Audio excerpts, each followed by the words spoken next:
Boas noites a todos e a todas. Em, Tiña outro vídeo grabado que ao final pois non colguei porque me estaba dando problemas a convertilo, era solo eso, cháchara. Non había ningún aporte gráfico nin nada que vos poidera facer o vídeo un pouco ameno. Entonces, e como ese iba a tratar sobre a reloxería de Gregory Roscoff, é un personaxe que eu admiro moito. E como iba a quedar un pouco de lado aquilo que tiñamos entre maus sobre a datación dos inmobles do século XVI, XVII e XVIII, ao que iremos algún día, prometo. Pois as 50.000 cousas que houbo no medio para que non acabara de convertir e editar ben ese vídeo, e, en fin, aí se quedou. Está aí, non sei se ao final, si, non, probablemente o volva a facer con mellor cualidade, con fotografías, cun acompañamento un pouquiño máis positivo para que todos o poidades disfrutar mellor, porque isto ao fin e ao cabo, pois, o que fixera fora unha cháchara larga, moi larga, de unha hora e pico, además eu enrollo como a persiana, entonces pois non creo que naida acabara nin siquiera de escoitalo, non? Entón pareime a pensar que unha das cousas que me teñen preguntado por aí xa, sobre todo nas fotos que colgo en Instagram, porque reconozo que a nivel vídeos, pois poucos seguidores teño, cosa que é normal, teño 10 ou 11 ou unha cousa así, e a mitad deles son familia. Eh, Tampouco tomo isto como para conseguir grande cantidade de seguidores, así vos lo digo, isto é un pouquiño unha ficción, para practicar un pouquiño, porque sempre me gustou moito falar en público, dar charlas, hai un tempo en que nin siquiera teño oportunidade polas circunstancias da vida, pero tampouco quero perder a práctica, entón pois, é unha maneira de manter a costume, non? E quen queira escoitarme, quen me encontre por aí, pois estupendo. E quen non, pois non pasou nada. De todos modos, sí que houve quen me preguntou por algunha das fotografías que colgo no meu Instagram e que todas as rotulo no idioma en que eu escribo. A ver, eu falo en galego, polo xeral. Estes vídeos están gravados indistintamente tanto en galego como en castelán. Eh, Non considero que haxa ningún tipo de problema ético en usar unha lingua ou a outra. Sendo de onde son galego, toda a vida falei en galego, son paleofalante, é dicir, faleino desde que nacín, non o aprendín. Non considero que iso seña ningún mérito, simplemente que foi así. E, e vamos, que o castelán tamén o utilicei desde neno, absolutamente bilingüe, como tantos galegos que somos, que falamos os dous idiomas sin maior problema. Se me virei un pouco agora a falar galego nestes vídeos é porque os meus seguidores son máis ben poucos e son quase todos veciños, non? Entonces, pois, para que complicarme a falar castelán que non ten moito sentido. Se tuvera o día que teña unha proxección máis amplia, se chego a tela, pois sí, obviamente o castelán para a xente a que pode chegar a través dos, vamos, texto que che recomenda YouTube, cando se miras outra cousa, che parece outra, isto, así, xa vai xente nova. Pero vamos, chaman non me sale a palabra, é igual.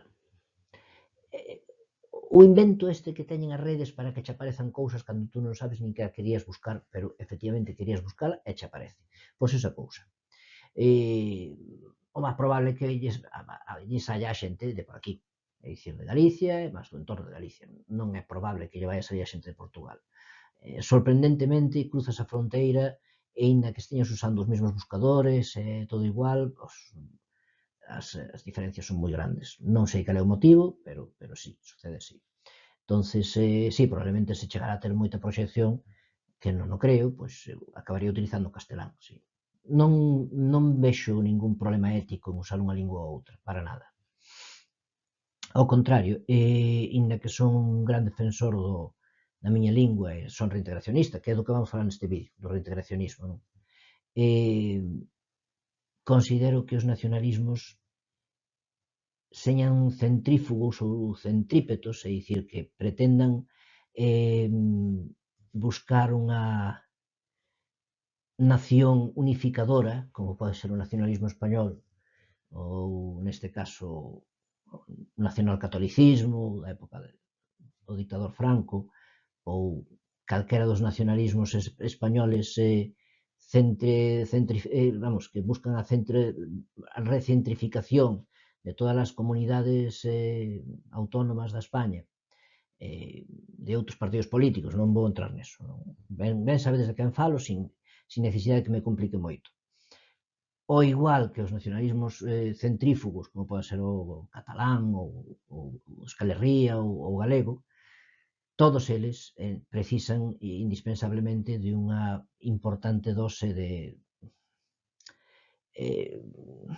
non sei, sona mal decilo, non? Pero unha importante dose de racismo, de...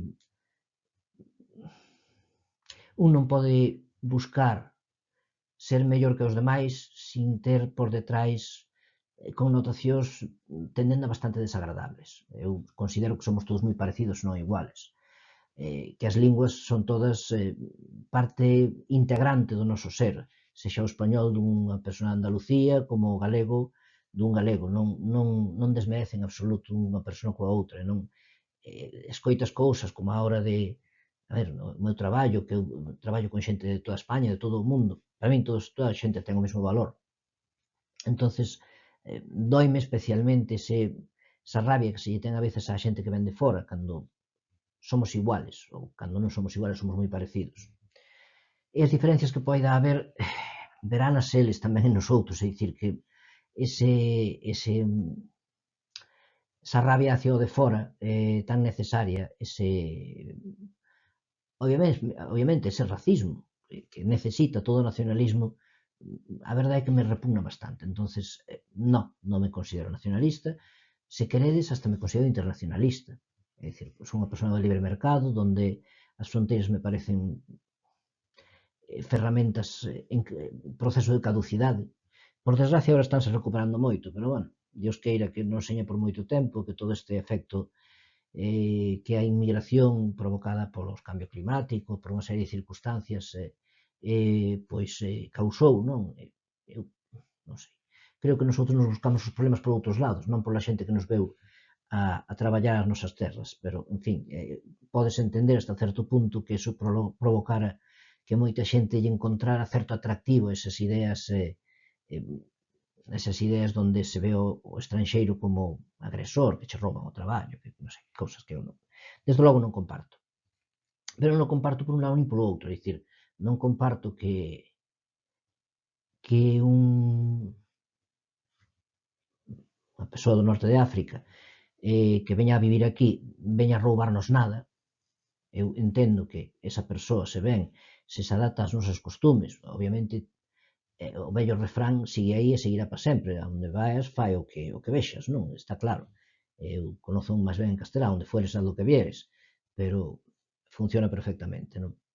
Está claro que sí, que é imprescindible que a onde vayas que te adaptes a onde estás vivindo, non vas a intentar impoñer a túa cultura e todo, en todo caso terá que vivir na intimidade, porque onde vas xa hai unha cultura, non é lícito, nin ten sentido que queiras impoñela, non?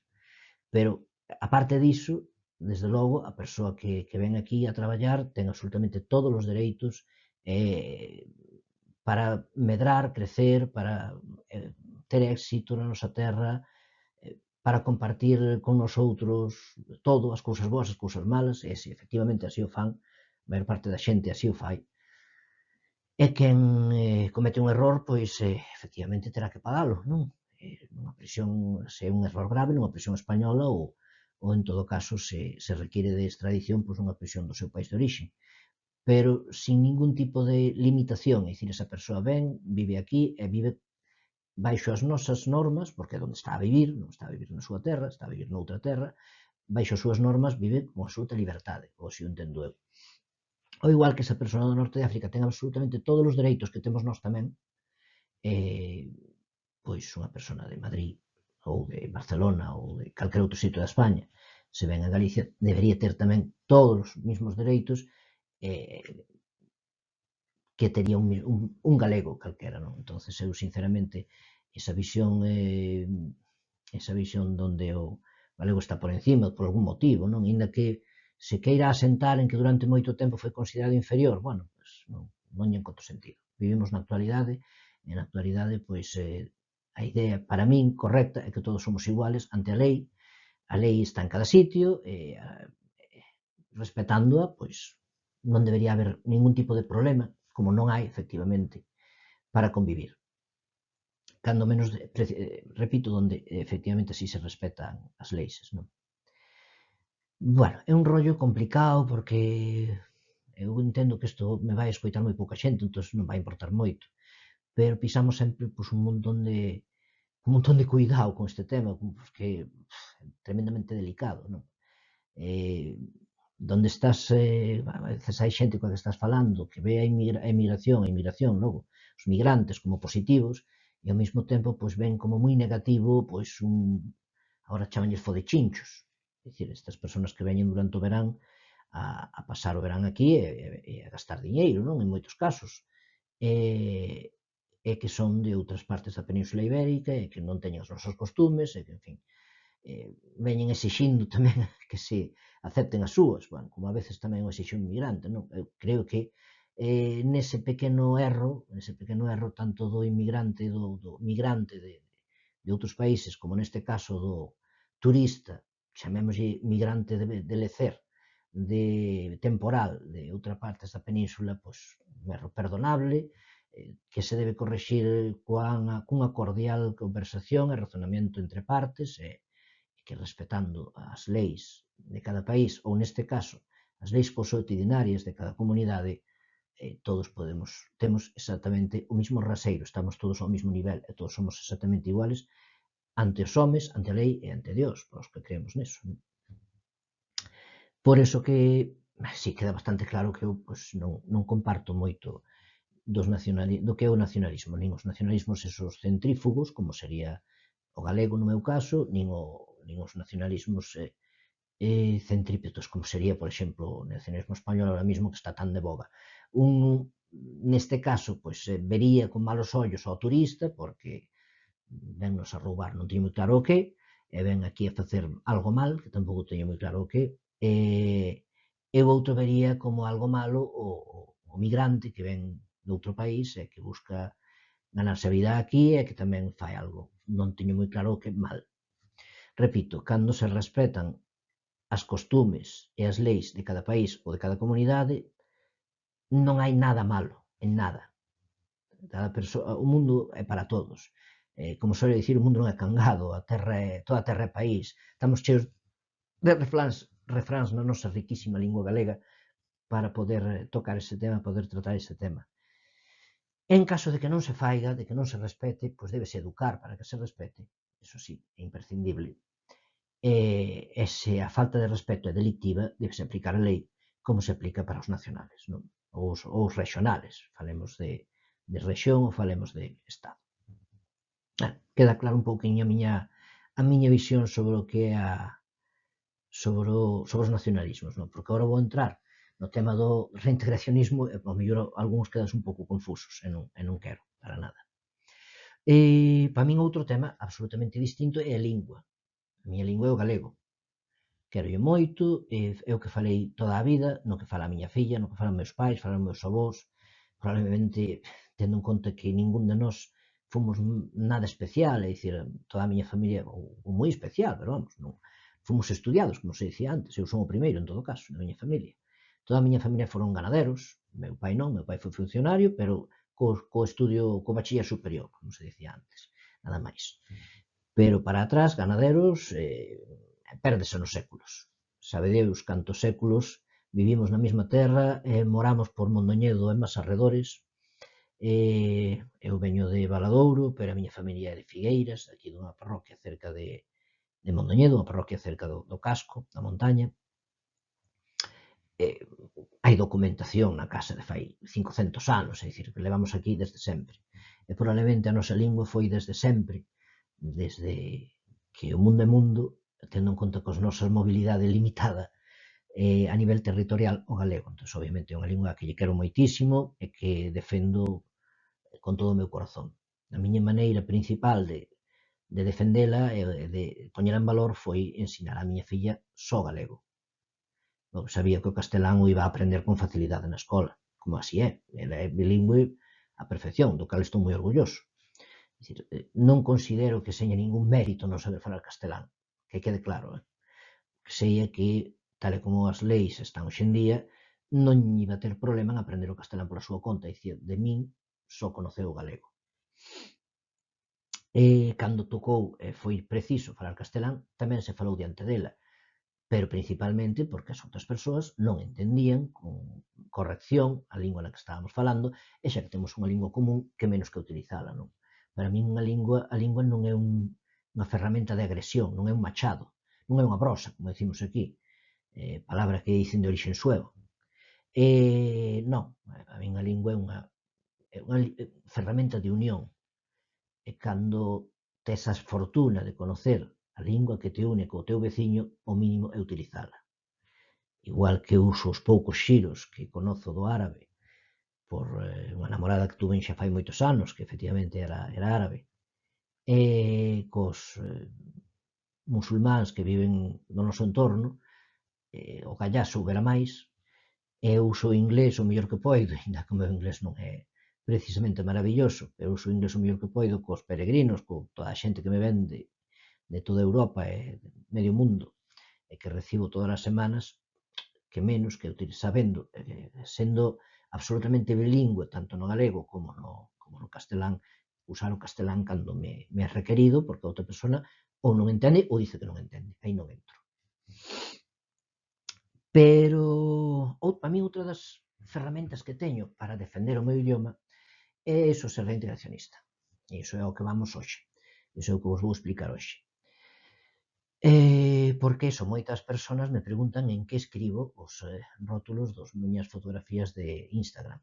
Durante moito tempo escribinas en galego, ou o que se lle chama hoxe galego, que para min é unha maneira, é un uso dialectal mal feito, mal escrito do galego portugués. Faríamos un pequeno relatorio da historia, para que non vos perdades, intentades entenderme máis ou menos. Hombre, está aquí Nietzsche. Entón, xa que me preguntan en que estou a escribir, pois que menos que explicalo. Bueno, aquí tedes ao xefe da casa, vos parece? Saluda, Minchi. Pois, que menos que explicalo, non? Para iso, pois vou poñer un par de fotografías, lernos un par de textos, e antes de poñerme a iso, vou vos a decir de que vai iso de ser reintegracionista, en que consiste. A ver, para iso, vamos facer un pouco de historia. Como supoño que todos sabedes, o galego ten orixe escrita desde en torno ao século XIII. Finais do XII, hai quen fala de algún texto de finais do XII, no século XIII pois, xa se encontran textos máis ou menos con facilidade. Ten unha época dourada, tanto na escrita como suponse na fala, porque incluso se escribe prosa e verso. A ver, baixa, veña, ala, lista. Escríbese prosa e verso en galego, hai reis que escriben en galego textos líricos, fantásticos, que escriben tratados en galego, pois esa época dourada está pois século XIV, incluso XV.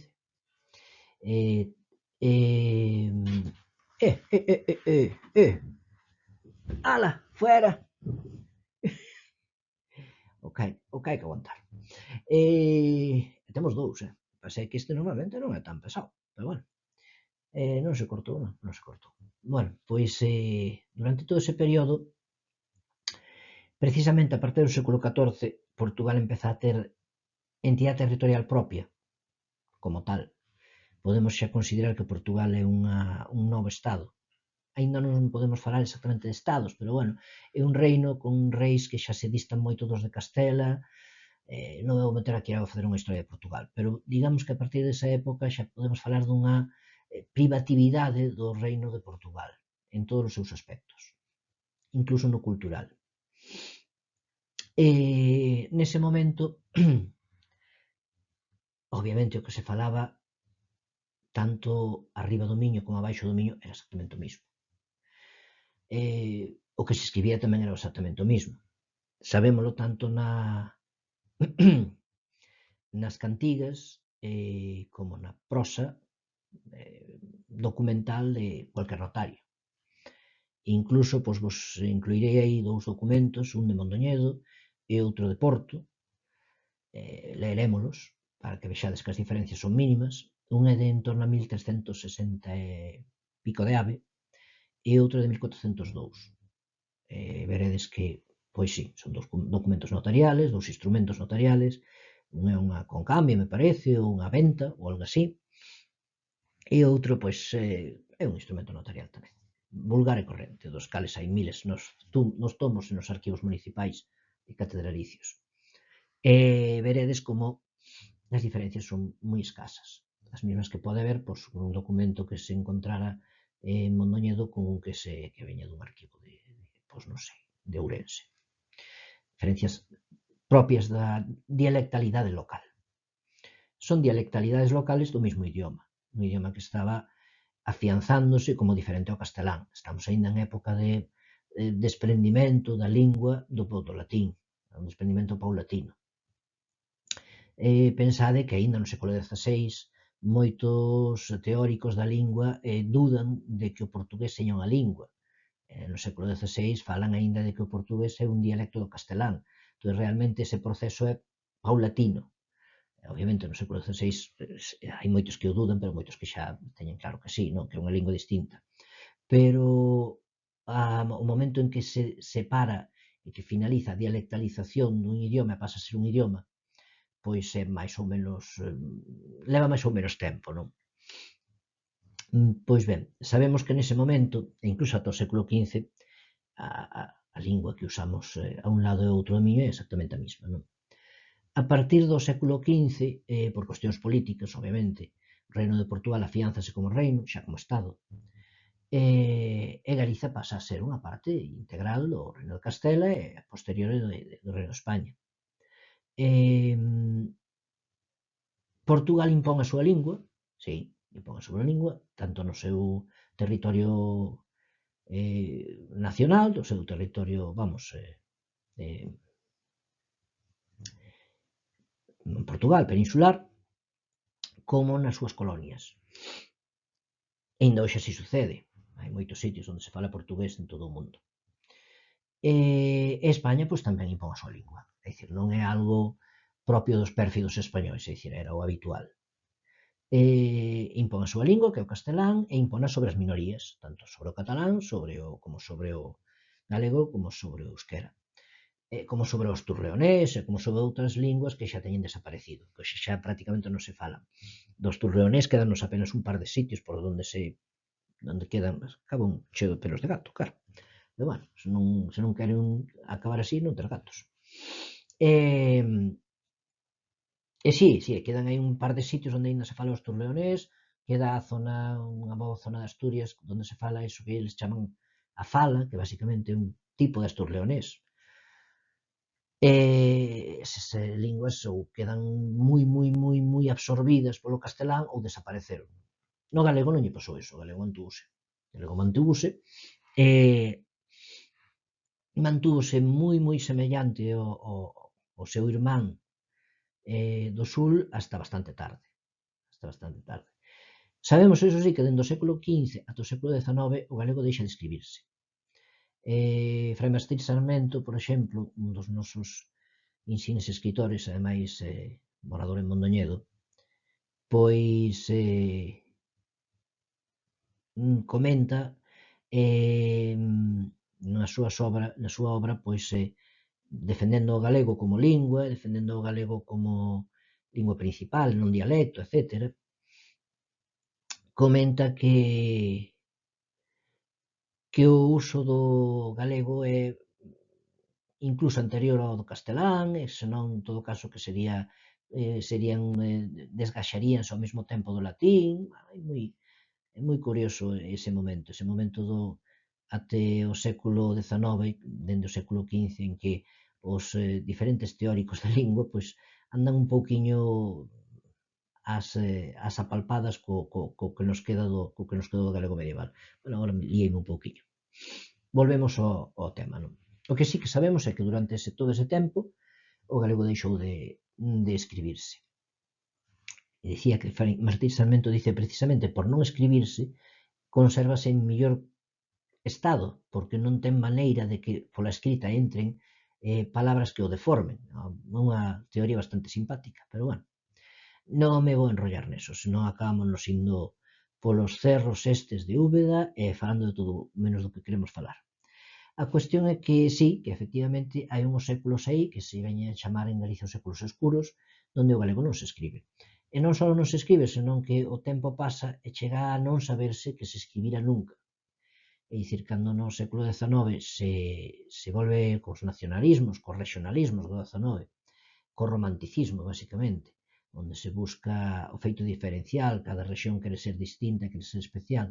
Isto non só pasa en Galicia, pasa no mundo inteiro.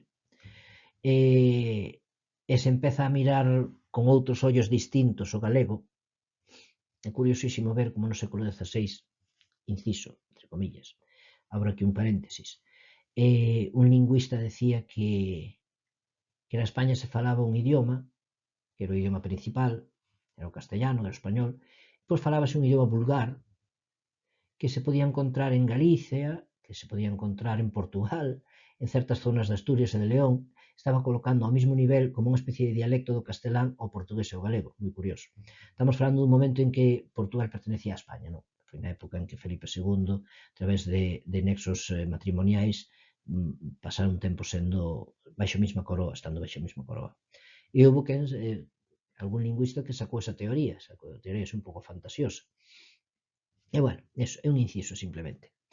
A cuestión é que cando se volve a escribir o portugués xa levaba moitos anos. Nin siquiera no tempo en que perteneceu á coroa española deixou de escribirse como lingua culta, nin de falarse, obviamente non deu tempo, foi moi pouco tempo.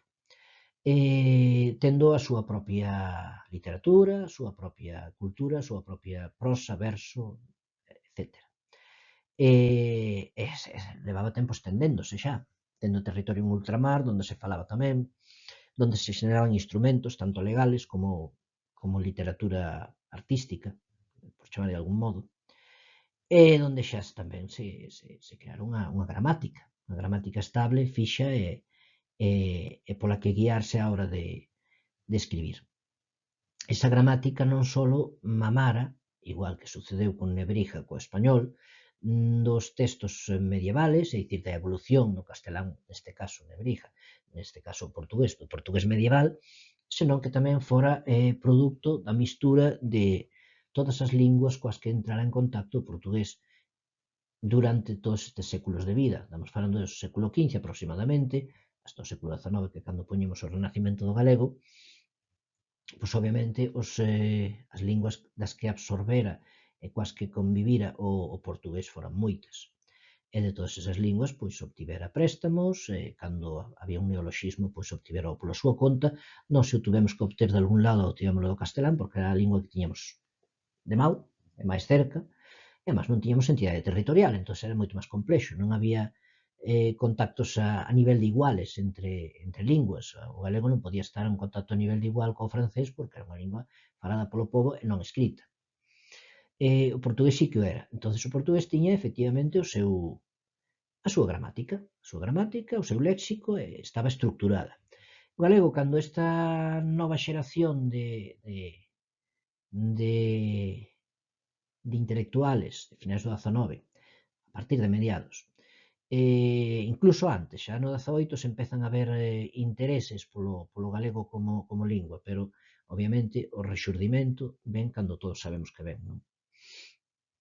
Pois non fora escrito desde facía varios séculos, e non só eso, senón, como xa dixen, esquecérase como se escribía. É dicir, os textos medievais en moitos casos non se sabía que existían, e noutros non se sabía que era a mesma lingua que se falaba, ou había dudas de que o fora. Pasaran moitos anos, perderase o contacto completo con esa lingua. Cando leamos agora un par de textos en galego medieval, veremos que non é tan diferente, se sabemos lelo, é dicir, se facemos pequenos chimpiños coas non temos claro como falaban naquel momento, obviamente non hai grabacións. Vemos como escriben, pero non temos claro se como escriben é exactamente igual que como se falara. Non nos podemos saber. Entón, se adaptamos un pouquichiño esa maneira de escribir a nosa maneira de falar actual, vemos que non é tan diferente, ámolo ver. Pero vamos, en todo caso, sí, obviamente había unha diferencia e había certas dudas de que fora o mismo idioma. Algúns falaban de que era castellano antigo, castellano medieval, ou, en fin, o galego quedara nunha situación de máis ben pobreza, non? E, a hora de volver a escribir, pois había dúas opcións. Cando esta xente pois, que escoitaba o galego nas feiras, que escoitaba o galego nos pasarrúas, nas polavilas, no que fora, non? Quedaba impresionado por esa lingua porque lle parecía maravillosa, como así o é, decidiu empezar a escribilo, a facer prosa e verso con el. Había dous modos de escribilo. Iso sucedeu con todas as linguas minoritarias que deixaron de escribirse ou que nunca se escribiran na Península Ibérica. Sucedeu co euskera. Co catalán non. O catalán escribeuse sempre. O catalán é un mundo á parte. Con que rexistro escribes un idioma que non tes claro que se houbera escrito nunca? Bueno, non estamos falando de un idioma que, como puido suceder co hebreo cando se fundou o Estado de Israel, que o tuveron que recuperar de cero, non? Que incluso tuveron que volver a aprender a falalo desde os textos bíblicos. Non estamos falando dun idioma con esas características, estamos falando dun idioma que se usaba a cotío en todos os entornos do mundo, vamos, populares, non cultos, pero populares, sí. E que convivira de cote con outro idioma parexo, primo cercano, que era o castelán, todos os días, non en condición de igualdade, pero convivira. E que toda esta xente que efectivamente o quere recuperar, o seu idioma de uso diario era o castelán. Obviamente, os precursores do galego, os nosos refundadores da nosa lingua, desde Rosalía, Curros, Pondal, etc., pois non falaban en galego ningún. Iso podelo ter medianamente claro, falaban en castelán, estamos falando de clase media alta. Esa xente non falaba o galego, esa xente colleu o galego como un xoguete moi bonito que quixeron ademais engalanar sacalo e darlle brillo, que é estupendo, é maravilloso, non? Pero non falaban galego. Falaban castelán, escribían castelán. Hai obras deles en castelán magníficas. Rosalía, por exemplo, ten unha boa parte da súa obra en castelán que é tan boa como a súa obra en galego. Por poñer un exemplo. A Rosalía é unha das nosas precursoras primas, non das primeiras. Entonces, con que escriben esa lingua que non se escribira nunca, a lingua non escrita? Pois, obviamente, coa gramática castelán. É lóxico, é lóxico. Inda que hai titubeos neses primeiros tempos, isto levaría moito analizalo porque teríamos que presentar cada autor obras parciales e tal, non é o caso, en teoría, inda que me estou enrollando como a persiana, como sempre, pero en teoría isto simplemente é un análisis superficial do que é o reintegracionismo, para que vos faguedes unha idea, pero en todo caso, sí, inda que hai titubeos e hai certos iniciativas de escribilo coa gramática portuguesa, porque houve moita xente que efectivamente se deu conta de que a lingua era moi semellante, senón a mesma, eu creo que é a mesma. Os intencionistas consideramos que é a mesma lingua, que son dúas ramas dialectales da mesma lingua. Pero, inda que hai moita xente que vía esas semellanzas e que se agora están presentes, son moitas, tantas como para chegar a pensar que pode ser a mesma lingua, daquela fai 150 anos eran moitas máis, porque isto foise distanciando co paso do tempo. Pois nunca chegou a callar, entón sempre se escribeu coa gramática castelán. Que provocou eso? Pois foi unha gran catástrofe, a verdad. Porque se naquel momento en que se decidiu ou se iniciou a recuperación da lingua galega, se houbera decidido escribila coa gramática portuguesa, estou falando de pequenas cousas.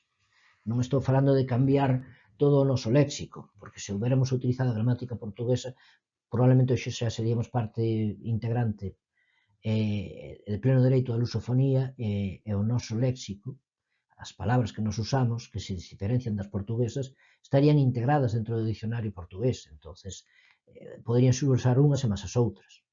Pero xeneramos esa barreira, unha barreira ridícula, unha barreira que son 4 letras, son moi poucas cousas. Sí, hai máis cousas na gramática, non cabe duda, pero a gramática tamén podería ser compartida. E incluso nosotros teríamos que acabar adaptando unha lingua que nunca tuvera unha gramática, porque nunca chegou a ter, dadevos conta que nosotros non chegamos a ter evolución culta da lingua. Foi no seu momento de uso culto, efectivamente, pero a evolución culta da lingua, que é cando se estructura, cando hai unha serie de convenios entre estudiosos ou lingüistas, ou chamadille como queiredes, que deciden que queren crear un método para que se poida escribir para todos igual. Na época medieval cada texto era un poquinho distinto ao do lado, é dicir, dous instrumentos, un de Mondoñedo e outro de Lorenzana, escritos todos en galego, pois eran diferentes, e había o uso da V, da B, da X, da X, pois, a veces eran hasta aleatorios, non? Hasta que eso estructúrase co paso do tempo, é un momento en que se empezan a dar forma ás linguas en unha forma fixa. Eso non sucede hasta ben o século XVII, que no século XVI empezan a aparecer as primeiras normas, do século XVII, incluso diría que o XVIII, non vemos esa estructuración estable. Eso de dicir, tes unha falta de ortografía, antes eso non tiña sentido, non se sabía o que era.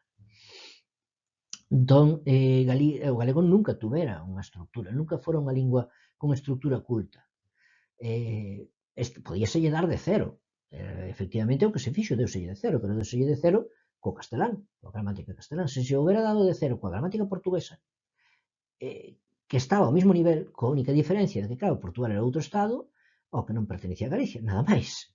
E que quen deu eses primeiros pasos, pois, como vos digo, estaban formados en lingua castelán, porque eran xente de aquí. Se quen houbera dado os primeiros pasos para recuperar o galego fora xente de Portugal, pois sería distinto, non?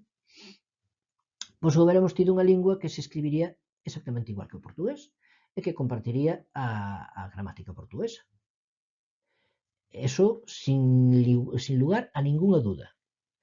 Coas súas diferencias, sí, coas diferencias propias e normales que teñen os dialectos da mesma lingua, como sucede co español da Argentina, co español do Uruguai, co español de Sevilla ou de Granada. Vamos, ainda que agora mesmo polo sur, pois creo que hai algúns que tamén queren ter a súa lingua propia, falando un pouco máis que así o fu, mi arma. Bueno, en fin, eso é meterse noutro berenjenal de cuidado. Pero descontando eso, sería exactamente o mismo, sí, seríamos dúas linguas, dous dialectos da mesma lingua, diferentes, coas súas particularidades, dentro da propia Galiza, pero ademais, como non houbo nunca unha estructura, como xa vos dixen, desa lingua, non houbo unha estructura férrea hasta o século XIX, non, minto, hasta o século XX, porque no século XIX empezou a escribir, pero realmente as primeiras gramáticas son xa do século XX, así que non houbo unha estructura hasta o século XX, pois temos un montón de trociños de maneiras distintas de falar o galego dentro da propia Galiza. Algúnas hasta non moi sinxelas de entender unhas coas outras, non? Entonces, a realidade é que se houbera sucedido de outro modo, hoxe en día seríamos un dialecto máis de unha lingua moi grande, que sería o galego-portugués, realmente entre lingüistas así se conoce, como galego-portugués, ou que sería directamente o portugués ou o galego, se cambiamos de nome, ainda que non creo que les houberan querido cambiar o nome á súa lingua, xa que eles son Estado, pero vamos. E teríamos unha amplitude falantes de varios centos de millóns de persoas. Estaríamos además presentes en todos os continentes. Eso non sucedeu, por desgracia. Por desgracia, pois a lingua que tomamos como patrón para escribir o galego foi o castelán, polo cal quedamos nunha especie de quero non podo. É dicir, lingua propia, irmá, senón a mesma que o portugués, pero sin estructura propia, cunha especie de estructura mixta entre o castelán e o galego, entre o castelán e o portugués, perdón, o galego, pois iso, é a lingua que é, cunha utilidade, sinceramente, señamos sinceros, aquí xa non entra o tema do corazón, xa non entran as entrañas, entra a realidade, unha utilidade moi limitada, é dicir, eu repito, faigo os vídeos en galego porque sei a quen chego, que chego a un público moi limitado, pero se o público se estendera, pois obviamente faríos en castelán, non cabe dúda. O gallá que se estendera o suficiente para que empezara a ter público portugués, os poidera facer tamén en portugués, pero acho que non vai suceder. Como por se vos lo preguntábades, non tería problema niñún para falar tamén portugués, se é que considerades que o portugués é diferente ao galego. Para min non sería niñún problema. Apenas tería que mudar o sotaque, mudar algunhas palabras, e lá estaría falando portugués á perfección. Ou máis menos á perfección. Saíu-me así un pouquiño, en fin, diante da cámara, pois, non se está tan a gusto como falando cunha persoa. Perdimos ese tren, non cabe dúda, perdimos ese tren, creamos unha lingua que despois se aferrou con uñas e dentes a súa individualidade, o seu feito diferencial, a ser galego como algo único. Incluso aquí temos varios casos particulares semellantes, non, en Galicia, como o tema celtas non celtas ou tal, tamén parece que temos que ser únicos, castrexos, non se sabe moi ben o que son os castrexos, pero somos castrexos. Pois sí, nosotros tamén aferrámonos a ter o galego como lingua única, independente e absolutamente illada de toda outra lingua. E con eso chegamos aos anos 60, 70, sobre todo 70, que se empezan a xa facer estruturas lingüísticas, producto xa da obtención da comunidade autónoma, da autonomía, estruturas lingüísticas e gramáticas útiles, non só para estudiosos, senón que se iban a aplicar en textos legais, porque se empeza a escribir o galego, non só en lírica, poesía, senón tamén en instrumentos, outra vez. Dadevos conta que pasaran xa, pois, desde finais do 15 hasta o 1900, pois non sei, 76, ao mellor. Obviamente, iso foi despois da dictadura, pois, como 500 anos ou 400 e moito, botadevos as contas, moitos seredes de matemáticas. E houbo que crear unha gramática precisa e necesaria, porque o galego xa era lingua cooficial, lingua necesaria para utilizar en todos os ámbitos da cultura. E cando se entrou nesa creación desa nova gramática, nesa gramática precisa e necesaria para darlle unha forma culta ao galego, pois, obviamente, volvemos a entrar no mesmo debate. Aí está Carballo Calero, aí está Estraviz, están persoaxes que son dignos da miña meirande admiración, pero que tampouco tuveron excesivo éxito. Seguimos un pouco enganchados, xa non aí ao castelán, senón a ser diferentes. Aí que empezamos coa gramática que hoxe en día utiliza, espero que non por moito tempo, porque parece que está empezando a haber tímidos cambios, non? E tímidas melloras, pero que utiliza a Real Academia Galega da Lingua e que o que se ven conocendo como a isolacionista, onde incluso en algúns momentos se chegaron a inventar palabras para recubrir déficits, é dicir, cando a palabra que se utilizaba era un préstamo do castelán, pois en vez de intentar, e obviamente o galego non tiña esa palabra, porque era o mellor un neoloxismo, en vez de intentar buscar no portugués, que era, senón a súa lingua irmá, senón a mesma lingua, a súa lingua irmá, cual era a palabra que estaban a usar, pois inventáronse palabras. Os hiperenxebrismos tan comuns dos 70, que, a Deus gracias, moitos xa desapareceron do dicionario, outros aínda andan por aí. Outros andan a pulular nunha especie de batalla interna como de grazas, que se sí, que se non, que si quero, que si non puedo, que si es verdad, que si es mentira. En fin, bendito sea Dios. A cuestión é que aferrámonos a que o galego seguira sendo distinto, único e indivisible. É dicir, inútil. Cando unha lingua a falan tan poucas persoas, estamos falando de que o galego, con moitísima sorte, 4 millóns de persoas, non sei, de todos os habitantes de Galiza, un pouco de Asturias, un pouco de León, e punto. Sí, un pouco de, como se chama, de Extremadura, hai un par de povos en Extremadura que falan tamén galego. Nada. Cando un idioma falan tan poucas persoas, e se empeña en aislarse en sí mismo, pois a lingua pois é inútil, non hai máis. Pode servir para uso interno, e cando o territorio é tan pequeno e non é precisamente un territorio influinte na política internacional, nin, pois, a ver, a única maneira de preservar esa lingua é a golpe de talonario, é a base de subvención. Esas linguas, nunha situación normal, de caída de fronteiras e de internacionalismo tendería a desaparecer. É dicir, cantos son 4 millóns de falantes? No magnífico caso de que todos os habitantes de Galicia falaran galego. Non sei como andamos ahora mesmo de habitantes. 4 millóns ou 4 millóns e pico. Que non é así, obviamente. Pois non é naide. É dicir, é unha lingua moi minoritaria. E iso sucedeu porque nos empeñamos en que así sucedera. Que conste. Volvo ao mismo. Que lles pase os vascos co euskera, bueno, é unha lingua absolutamente distinta a ningunha outra lingua do planeta, que ten o mérito de ser única no mundo, nin siquiera se sabe ainda moi ben cales son os seus orixes, hai mil teorías, pero nada está ainda definido, que sí, que merece de todas as subvencións do planeta para que se conserve cual museo, non cabe dúda. O catalán, pois, gracias ao todo o seu tecido industrial, todo o diñeiro que fixo a burguesía catalana, pois mantúvose vivo a través diso, non? E agora mesmo se mantendo vivo a golpe de imposición. Non sei canto vai durar, porque agora a burguesía catalana non é nin mellor nin peor que pode ser calquera burguesía de calquera outra parte de Europa, mas ben está o ras por baixo. Dicir, hoxe en día quen move o capital non é precisamente Cataluña, non é como noutros tempos, na súa época de florecimento, na Renascença, co seu florecimento textil e fabril, non, nin siquiera na España. Entonces, sí, sobrevivirá porque é unha comunidade autónoma, porque é unha comunidade autónoma tremendamente racista, encerrada sobre sí mesma. Isto vai sonar fatal, xa o sei, pero, ao fin e ao cabo, son os políticos que a gobernan, non os que habitan dentro.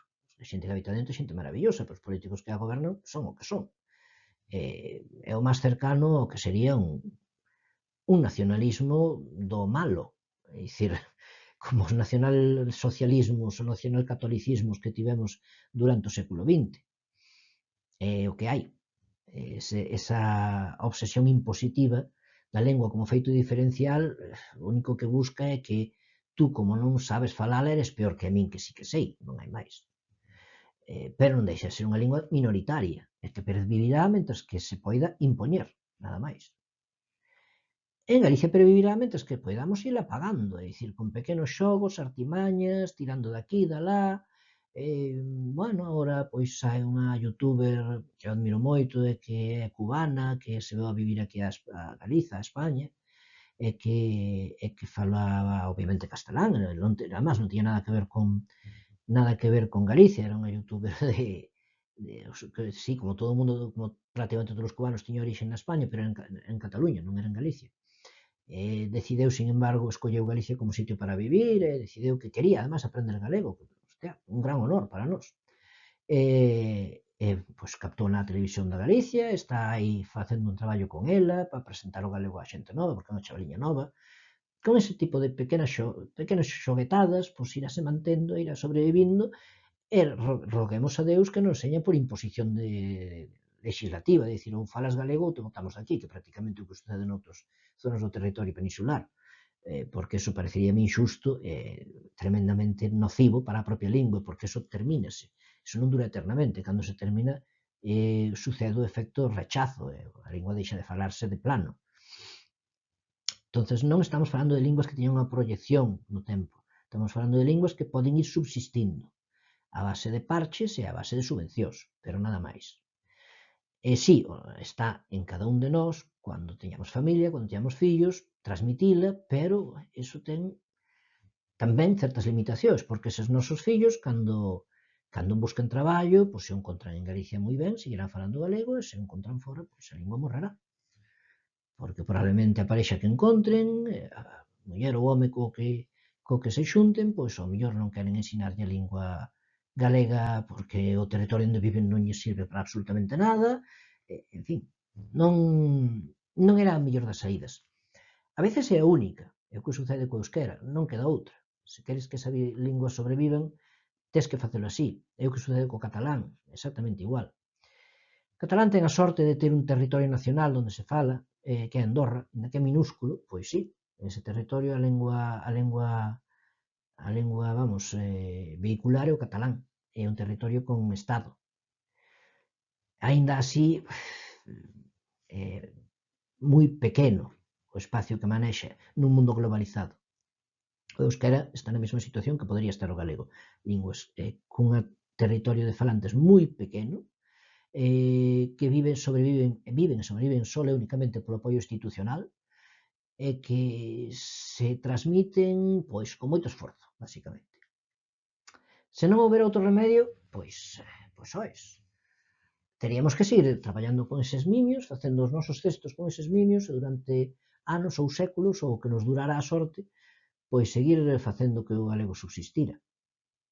Con todas as carencias que eso tería, porque teríamos moitos neofalantes, moitas persoas que nunca aprenderán galego de cero, entón aprenderían pois deste especie de batúa, deste galego que procede da regularización da lingua por parte da Xunta de Galicia e incluso un pouco antes, non? Que é máis artificial, onde se perden moitos xiros, moitas variantes dialectais, en fin, porque aí non se está forzando só a escrita, está se forzando tamén a fala. Entonces, estáse creando, non? Porque se as persoas non foron formadas falando galego de maneira natural, están aprendendo dese galego creado, dese galego artificial, incluso con hiperenxebrismos, con palabras inventadas, bueno, todo o que falamos antes. A cuestión é que nós non tuvemos por que coller esa opción en ningún momento. Nosotros podíamos haber escrito cando decidimos volver a escribir o galego. Estou non dicindo como se pudera haber feito eu ou ti, non? Que me está escoitando, obviamente, eso xa pasou fai moito tempo e ese tren perdímolo. Pero pudemos haber escollido utilizar a gramática portuguesa e hoxe en día teríamos un ámbito de falantes pois máis ben grande. Moitos millóns de falantes. Moitos centos de millóns de falantes. Demos conta que o portugués é a lingua máis falada de Sudamérica. Con eso digo todo. Non de América Latina, puntualicemos, de Sudamérica. Que moitos me sairedes, non, o castelán falas máis, o castelán falase máis. Pero estou falando de Sudamérica. Ben, vou vos poñer un par de cousas aquí para falar sobre elas, sobre texto, e con isto vamos terminando e cerrando un pouco o tema. E así xa vos queda un pouco clara a idea do que é o reintegracionismo. Pero primeiro vamos ver sobre un par de diapositivas, un par nada máis, vale?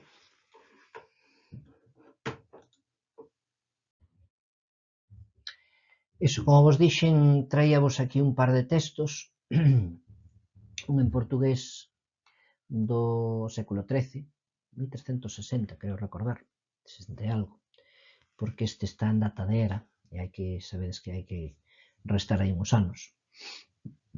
E outro en galego, para que virades que, bueno, o en galego é do 1402, hai unha diferencia de 40 e 50 anos, para que virades que as diferencias non son moi grandes, non? Que naquel momento, pois, aínda que xa non compartíamos territorio, aínda que xa Portugal era un estado, vamos poñerlle, chamarlle estado, pero non, aínda daquela eran reinos, non había idea de territorio nacional, de estado independente, e nos pertenecíamos ao Reino de Castela, pois o idioma era aínda o mismo. Estes son instrumentos legais, é dicir, son documentos notariais. Bueno, por exemplo, este sería o texto en portugués. Saban cuantos este instrumento viren que aparto o cursor, que na era de 1402 anos, 31 días de agosto, en Valadares, na quinta do dito, logo que está no xulgado da Gaia, presente, min, Tabalián e testemunhas. Aquí Tabalián sería notario, unha palabra que utilizan distinto ao galego. A grandes escritas, pareceu Domingo Domínguez comigo, e procurador do priol e convento, canónigo, e procurador do priol e convento do mosteiro, dirixo, segundo é contiúdo en unha procuración que eu, Tabalián, teño rexistrada en meu libro, e a mostrou e ler fez a min, Tabalián, unha cédula escrita en papel de fronta e prestación que facía a Rodrigo Ianes, de Sá, cabaleiro, que presente estaba, da qual cédula o teor dela é: desto que eu, Domingo Domínguez, procurador do priol e convento do mosteiro, dirixo, diser e afrontar a Rodrigo Ianes de Sá, cabaleiro, que presente está, e da protestación que fecer vós, Tabalián, me dade un instrumento en que ver o teor desta célula, así que é Xoana Rodríguez, dona que morou en Anta, muller que foi de Martín no Vale, cabaleiro. Deu e outorgou en partisón a Vasco Martín seus fillo dos bens que lle acontecían da parte do dito seu padre, a quinta que está en Anta, xulgado da Feira, que xaman do Paso Vello, con todas sus pertensas, o Casal do Campo, en que entón moraba Pedro Domínguez, e o meu Casal do Couseiro, en que moraba Domingo Pérez, e o Casal da Neveira, en que moraba Xoán Mouro, e o Casal da Mota, en que morou Pedro do Campo, en preso de 50 libras en partisón, e que se o dicto Vasco Martins non houbese as dictas 50 libras, porque a dicta quinta e Casaes, que llas fecese ela, pero todallas outras herdades que había en Anta, da cual quinta e Casaes o dicto Vasco Martins foi sempre en pose ata que se... Este sería o texto en portugués. Vamos ver o texto en galego. Estuvo pechado a Catedral de Mondoñedo, non pode haber nada máis distinto. O anterior era de Porto, a zona de Porto. E no nome de Deus, amén, ano de nascença de Noso Señor Xesucristo, de 1402 anos, día sábado, 9 días do mes de setembro, sendo este dito día encabido por Campata Enxuda, segundo que é de uso e de costume, e na sacristía nova da igrexa de Mondoñedo, sendo entón presentes don Ares Pérez Arxidiago, de Trasanco, e vigario do deán, don Xoán Díaz e don Afonso Gómez, arxidiano de Montenegro, don Rui Fernández Mestrescola, Diego Pérez Tesoureiro, Domingo Afonsí, Lopo García, Xoán Afonso, Afonso Fernández de Viloalle, Afonso Reimondo, Afonso Deus, Lupo Pérez, Xoán das Figueiras, Afonso Fernández das Pontes.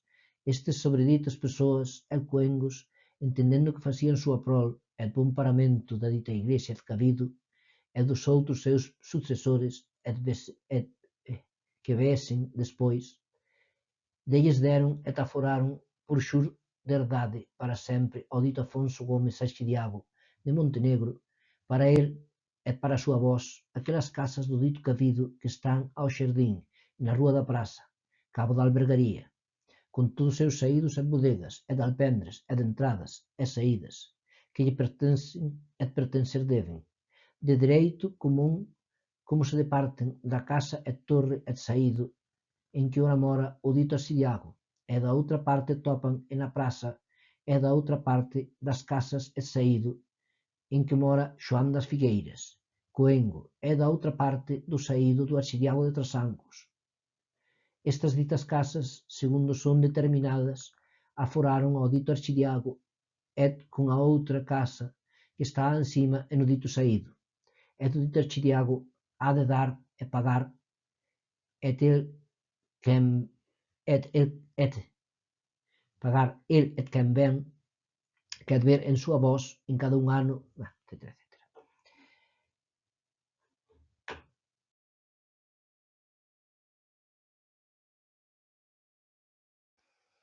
Bueno, e despois desta entretenidísima lectura, que o único que pretendía era deixarvos claro que a lingua, nese momento, nese finais do século XIV, principios do século XV, distaba moi pouquiño. En todo caso, se notastes algunha diferencia, entre outras cousas, é porque hai palabras que son diversas, diferentes, pero iso tamén sucede na Galicia. Non se dicen as mesmas palabras no norte de Galicia, nese galego dese momento, como se dirían nun texto de Ourense ou nun texto de Pontevedra. E, por outro lado, que os textos de Mondoñedo pois casi de memoria, entón foime moito máis fácil lelos. Pero se vos fixades, cualquera dos dous, como vos deixo aí, animo vos a que os releades varias veces, que vos comades un pouquinho esas palabras, esas letras que chirrían na vosa cabeza, porque a veces son problemas de transcripción, os paleógrafos como a min e máis outros que coñezo, non sempre teñen moi claro o que está posto nos documentos, ou non sempre teñen moi claro como transcribilos. Así, por exemplo, que veredes que no texto portugués aparece morrou en vez de morou. Esa dupla R, que é bastante común nos documentos medievales, eu persoalmente, e máis paleógrafos como a min, transcriben cunha R sola, porque é o normal. Ou é o que, en fin, ao que estaríamos máis acostumados hoxe en día. Non sabemos como se dicía nese momento de maneira falada. Se é que simplemente esa dupla R se pronunciaba como unha sola, morou. Igual que a palabra que existe ainda hoxe no portugués e no galego, morou. Ou se naquel momento pois dicían morrou, pois non o sabemos, non temos grabacións dese momento. Pero a tendencia é, cando se reconstrúe un documento, cando se transcribe un documento, e falo por experiencia persoal, porque me dedico a eso tamén, aproximar o máis posible o texto final, ou ao menos é o método que eu prefiero, a unha forma intelixible de lectura actual.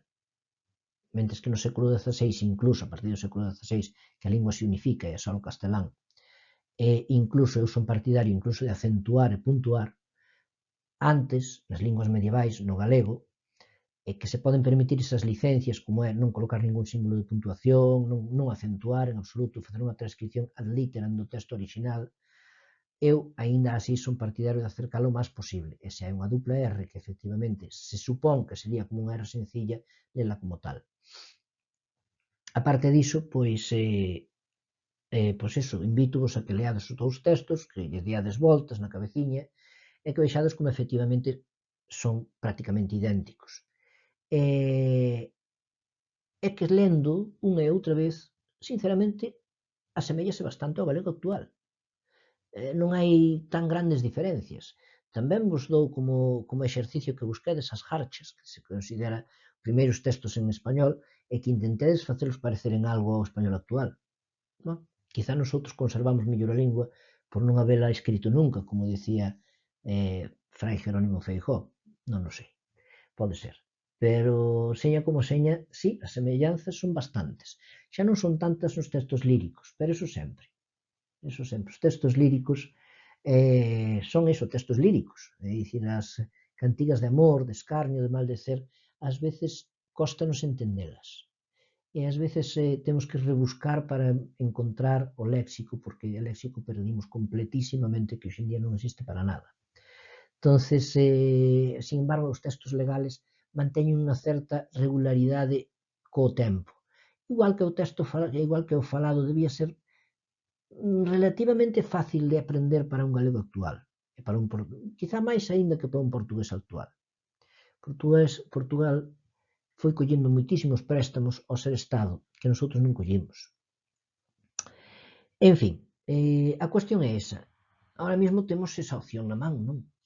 Non hai moitos anos, coa Lei Paz Andrade, pois buscouse un inicio dunha especie de reintegración de linguas, volver a entrar dentro do círculo da lusofonía, pois sacar algo de proveito a que señamos linguas irmás. Xa non falemos da mesma lingua, eu son partidario de decir que somos a mesma lingua, pero se eso vos resulta especialmente difícil, digamos que somos linguas irmás. E que, como linguas irmás que somos, xa non directamente originarias, a ver, que dicen, non, que entonces todos falamos latín, iso teño oído xa máis veces, non? Cando dices de que o portugués e o galego son a mesma lingua, que son linguas irmás, e que non.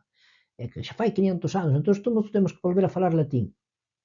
Non é o mismo, non é o mesmo. Nosotros perdimos o nexo de unión de maneira definitiva non hai máis de 300 anos. Non hai máis. Fai 300 anos falabas exactamente igual dun lado que do outro da raia. Dicir, no século XVII probablemente as diferencias eran imperceptibles. O castelán, o galego e o portugués do latín perderon ese nexo de unión fai, pois desde o século V, probablemente. Se empezan a falar xa latíns bastardos que se parecerían máis ás linguas romances actuales.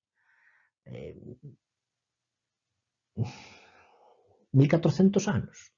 Non é o mismo, non é o mismo, non ten nada que ver, nin vamos a falar todos indoeuropeo, non ten sentido. Tamén o escoitei nun TikTok que analizaba o tema entre o galego e o portugués, non me acordo que non analizaba. Hai algúns que me parecen especialmente acertados e outros me parecen absolutamente ridículos, que falaban que todos tíamos que falar indoeuropeo e irnos a aprender o indoeuropeo, proto-indoeuropeo a Ucrania.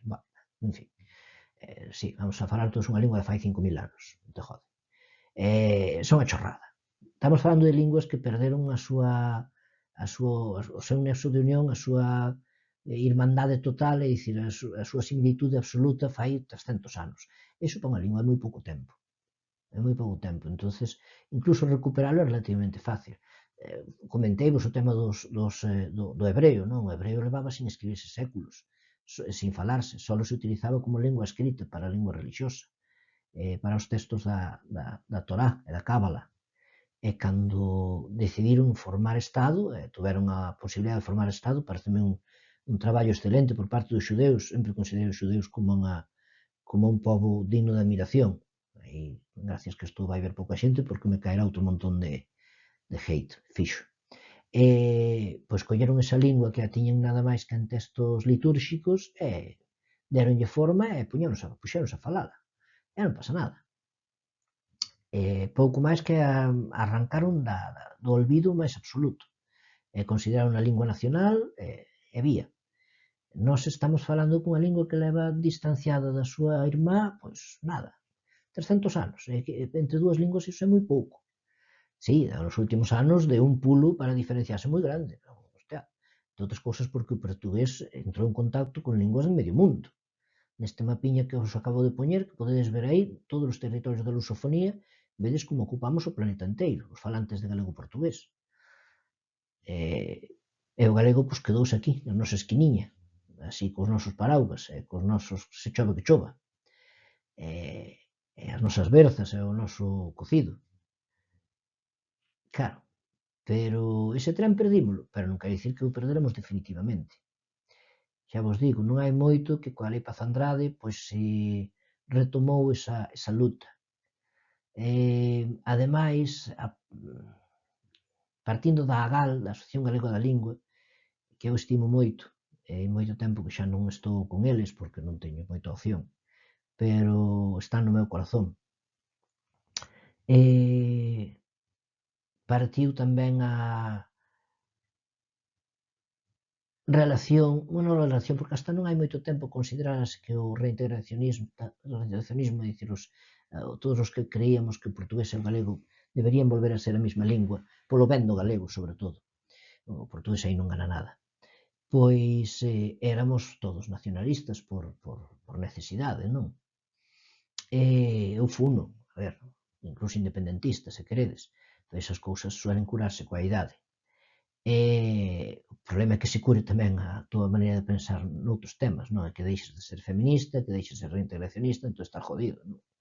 Pero non, eu o resto non o deixei de ser, eu son como a sempre, só que vin mundo, vin xente de todos os lados, empecé a entender que a diferencia entre o nacionalismo do pintor austríaco e o de muchos reboiras, pois máis ben é tirando a pouca. Aí vai outra barbaridade máis, non? Para que a dixirades como poidades. Entón, pois, o certo é que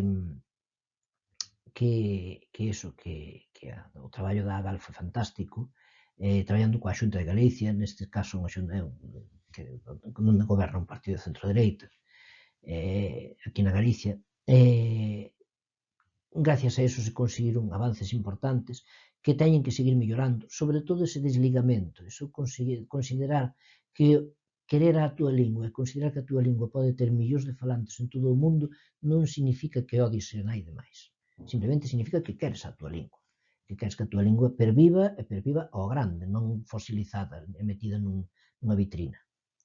E que eso non require de ter ningunha filiación política.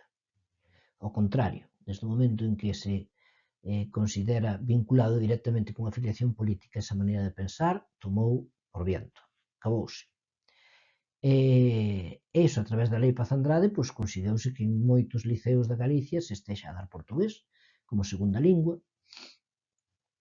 que eu creo que se debera dar en todos, que debera ser unha opción obligatoria en todos, o gallá que iso acabe sucedendo. Aparte porque xa non estamos falando dun tema de entrañas, tamén, obviamente, todos nós o facemos, ou ao menos eu o fago porque por moito que lle estima a miña lingua, non? Senón un tema práctico. Hoxe en día Portugal é un país que está medrando rápido e un paso firme. Hoxe en día está ao nivel da España, se non está a superar. O portugués é un idioma que se fala en países moi ricos. Non digo que señan ricos, o outro día ainda o dixen falando de Brasil, país moi rico. Si Brasil, hoxe en día, Brasil non está en moi boa situación. Estáse gobernando un pouco cual República Bananeira, e, bueno, pois é o que hai.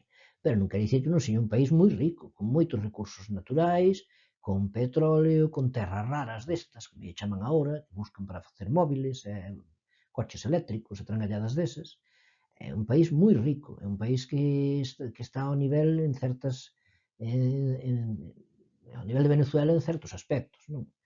E que se non é agora será despois, desde logo aí hai moitísima opción de negocio, de mercado. Se non queremos considerar que o galego e o portugués teñen que volver a se xuntar porque lle queremos moito ao galego e non queremos que se extinga ou se convirta nunha chanza para os demais habitantes da península e máis de Europa, desto típico que veñen vernos cual ven ver un safari, pois faigámolo porque é unha real oportunidade de traballo e de negocio. É unha real oportunidade de estender a nosa lingua como unha lingua útil e de mercado. Unha lingua coa súa propia bolsa. Eu sempre o digo. Todo, cando se fala de que España ten bueno, todas as linguas teñen que ter como se chama, como decirlo, a súa música popular que se convirte en música culta e que é de barrio baixo e tal, en fin. O español ten o flamenco, ten esa, en fin, que exporta e que a considera como a súa música de raíz, ou non sei como chamarlle. En España, o español ten tamén o tango, non en España, neste caso en Argentina, pero unha música barrio baixeira que se converteu xa hoxe en día nunha música culta, magnífica. E o galego ten tamén a súa, ten o fado. Non está na Galiza, está en Portugal, pero que máis ten? O galego ten o fado. E moitas gracias a Deus de que así sexa. E cando falamos de que toda lingua nacional ten que ter unha serie de características que a faigan única, escritores propios, escritores protesta, a España non tuvo unha revolución, non tuvo canción de revolución, entre outras cousas porque, inda que cambiamos de sistema político, de unha dictadura a unha democracia, foi dunha maneira, pois, basicamente pactada, non? Portugal, sí, en Portugal houve unha revolución, no ano 75, o que xenerou música revolucionaria propia. Entón, a música revolucionaria que debería ter España, pois témola os galegos témola pola revolución dos cravos. Temos o Seca Afonso, temos toda a súa produción de música revolucionaria, que é fantástica, que é, vamos, auténtica poesía urbana. Non temos por que conformarnos co pequeno, nosotros temos o máis grande que queiramos. O que non producimos aquí, en territorio galego propiamente dito, producimos no resto do territorio internacional. Temos a nosa música de baile, coa samba, en fin, non quero entrar nisto todo porque hai moitas cousas das que non entendo e obviamente eu de música non entendo chispa. Además é un tema que non, menos as cousas moi concretas, non entendo demasiado, tiña que ser a miña filla que é experta, ou a miña muller, pero o certo é que todo o que poida ofertar o español, tanto latinoamericano, que se volveu mega e ultra tope popular, pois tamén non pode ofertar o galego. Houve cancións do verán que foron feitas en galego, a nivel mundial, a lambada, que caramba, xa da miña infancia, pero sí, foi unha canción do verán mundial e que estaba en galego. Bueno, portugués, que máis dá? Para min é o mismo. Entón, realmente, aí está o que eu considero reintegracionismo. Non? Para abreviar, eu vou escribir en o mellor que poida, porque, en fin, non é unha lingua que use todos os días, entón van-se-me escapar cousas, pero vou escribir polo regular en portugués patrón de Lisboa. mas eu falar falo na lingua que falo todos os días, porque para min é unha variante dialectal do portugués de Porto, por poñer un exemplo. Polo cal non considero que seña preciso, e que para min é un pequeno erro que propio de neofalantes. Aí vamos a romper unha lanza ao revés. Dentro de moitos reintegracionistas que utilizan un rexistro intermedio que se chamou galego de máximos, que é unha especie de un intermedio entre o portugués e o galego, e que incluso o utilizan na fala. Non, eu iso non o considero correcto. Para min, eu falar falo normal, como falo con calquer veciño, que se me pode colar algunha palabra porque agora mesmo teño moito contacto con Portugal, o que está a estudar a miña filla lá, entonces pois podeme colar algunha palabra. Pero en todo caso eu falo con calquer veciño. Para min o galego é o galego que usei sempre. Se ten algún préstamo é porque o colleu polo contacto natural ahora mesmo que teño con outros sitios. Igual que o collería se estuvera a visitar máis Francia ou Inglaterra, non é máis. Non é que pretenda falar un galego aportuguesexado, inventando un palabra. Para min, o galego é unha variante dialectal do galego portugués ou do portugués, chamade como queirades, entón eu falo na miña variante dialectal. Sin embargo, escribir, considero que o correcto é que use a maneira de escribir correcta do galego. A min a maneira de escribir correcta do galego é o portugués, simplemente. Nin siquiera a variante de máximos, a variante de Estraviz e tal, que é esa especie de intermedio, de ponte entre o galego e o portugués que buscaba ese inicio de unión, é o único que nos fai perder o tempo, totalmente. Temos que pasar directamente a aprender portugués, temos que empezar a dar portugués nas escolas, nos liceos, temos que empezar o que ainda non fixemos, que era unha parte da lei Paz Andrade que non se chegou a poñer nunca en práctica coa desculpa da entrada da televisión digital e que xa estaban ali todos os canles, seguimos tendo unha serie de canles que son de uso común, sobre todo por xente máis boomer, non? Porque os outros xente da miña edad máis nova que a min, bueno, a mellor eu son un pouquinho particular neso, pero creo que unha boa parte da xente da miña edad, sobre todo a máis nova que a min, xa todo o que consumen é digital. Entonces a televisión regular pois non se usa tanto, non? Pero nesa televisión regular debera ser unha oferta máis a televisión portuguesa, a RTP, a RTP1, SIC, todas as canales de televisión portuguesa que están aí, que teñen unha produción propia magnífica, e que eu, por exemplo, co apagón deste último día, pois eu informeime por a SIC, que me ofertou información moitísimo máis útil que a española. Porque na praxe eles tiñan unha información distinta, ou eles sucederelles o caso despois que a nós, porque o problema viñera de España, por X e Z, sirveume moitísimo máis informarme a través da SIC, pero tiven que buscala, obviamente. Que hoxe calquera que se interese pode buscala con facilidade, non cabe dúda, non tens máis que buscar ver SIC online e xa está, xa tens a googlealo no buscador. Pero o ideal é que a lingua en sí non precise de iso, que os canles esteñan a dispor en calquer televisión, como podes poñer a galega, podes poñer a primeira, Antena 3, Telecinco, e aparecen tamén as portuguesas. Eso sería un gran avance. Houbera un momento tamén que na televisión galega se retransmitira, recórdome que, non recordo como se chamaba, Morangos con azucre ou algo así, unha telenovela en portugués, fora unha fantasía, duraron pouco, porque puñeran aquilo e non volveron a poñer nada máis. Pero hai que presionar aí. Iso é importante, que todos presionemos en que parte da produción portuguesa ou brasileira, que neste caso sería nos máis fácil ter as telenovelas para a xente de outra idade máis maior que a nós, ou non, a mellor vos gustan tamén os chavaliños, eso nunca se sabe, pero vamos, chavaliñas. Pero estaría ideal que ese material chegara tamén á televisión galega e que se puidera ver por todos, que fora máis regular. Non. Por exemplo, en Portugal, en Brasil, sí, en Brasil é moito material dublado a portugués. En Portugal non é costume, todo o que ten que en orixen está en unha lingua estranxeira non se dubla, non se mantense nesa lingua, subtitúlase, punto. Pero aínda así, por exemplo, os Programas para nenos, para crianzas, para nenos pequenos, sí que o doblan, iso sí, porque entenden que o neno, pois moitas veces, ao mellor non pode ler os subtítulos, por a idade, entón, para que seña engrasado, para que seña divertido para eles tamén, pois doblan. Pois ese material podría estar tamén na galega. Nosotros somos uns grandes dobladores de muñequiños. E tamén exportar os nosos para Portugal, porque, sinceramente, eu tive a oportunidade de ver en Portugal, pois, a Shin-chan, por exemplo, e non, está moito mellor en galego. Eles enténdeno perfectamente.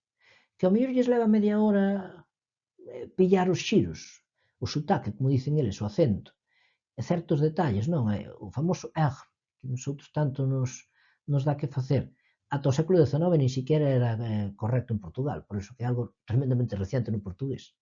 Pero, bueno, está aí, hoxe en día é algo habitual, que o temos como barreira a hora de entender o portugués, o que nos costa, porque temos que cambiar de rexistro, temos que abrir un pouco a mente.